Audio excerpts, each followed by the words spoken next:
Well, everybody, thank you again. Thank you for your extraordinarily warm welcome, your gracious invitation. I meant it what I said at the opening of Mass, that it is a distinct honor and privilege for me as your Archbishop to be with you here at St. Elizabeth Ann Seton Parish in Shrub Oak. Of all the many duties that I have as your Archbishop, this is the one I like best.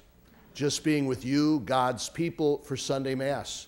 There's nothing better I like, especially when there's not, a lot of times I go to parishes for their 100th anniversary, 150th, or historic event.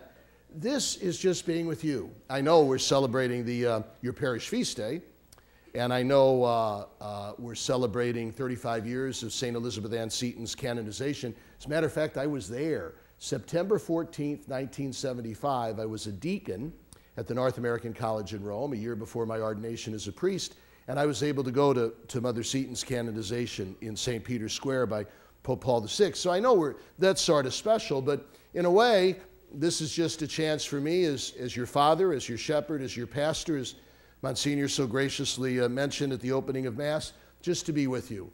And I relish this. This is a great opportunity, everybody, for me to say to you as your Archbishop, I love you very much. I'm very proud to be your Archbishop, and I am so very grateful to you for your commitment to the faith, for your love of this great parish, for your devotion to the Archdiocese of New York, for your fidelity to the Church Universal. Thank you for that. I've already been so impressed with the vitality of your parish. I'm aware of your excellent Catholic grade school, your wonderful program of religious education. Monsignor Sandi was kind enough to visit me earlier in the week and just kind of go over an array of the parish projects and initiatives and organizations and representative groups that you have here. You've got a great thing going on here at St. Elizabeth Ann Seton. It's no wonder you love your parish so much and are so proud of it. And that unity, that vitality, that faith is so visible to me this evening in this beautiful Sunday Mass. So thank you all very, very much. Something tells me that this all couldn't happen without the devotion of a very committed and loving pastor. So Monsignor Sandi, I'd like to thank you for being such a good shepherd here at St. Elizabeth Ann Seton Parish. It was so clear to me when you came to visit how much you love the parish. And this evening I kind of detect that you are radiant and beaming. So thank you for being a good shepherd.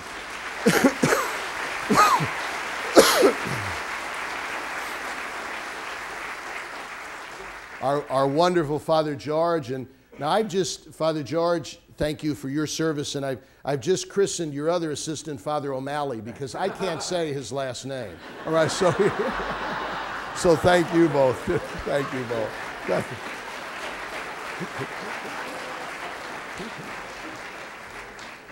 Our great deacons, our wonderful religious women. Sister Gabriel is here too, 47 and a half years. Sister, my Lord, I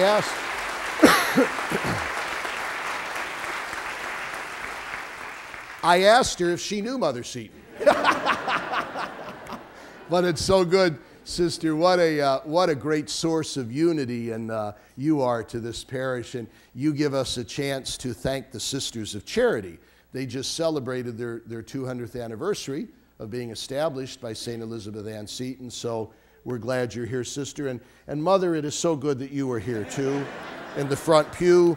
I'm eager to see how much you put in the collection basket when it comes to And your kids, do you want to take them to the cry room if you have to? It's so...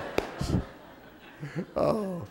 Now, you know what I thought I'd do for a couple minutes after these warm-up remarks is I have a sacred responsibility to speak about the gospel. And what I'd like to do for a couple moments, if you don't mind, is speak about 4 towns: Cana, Capernaum, Nazareth, and Shrub Oak. All right?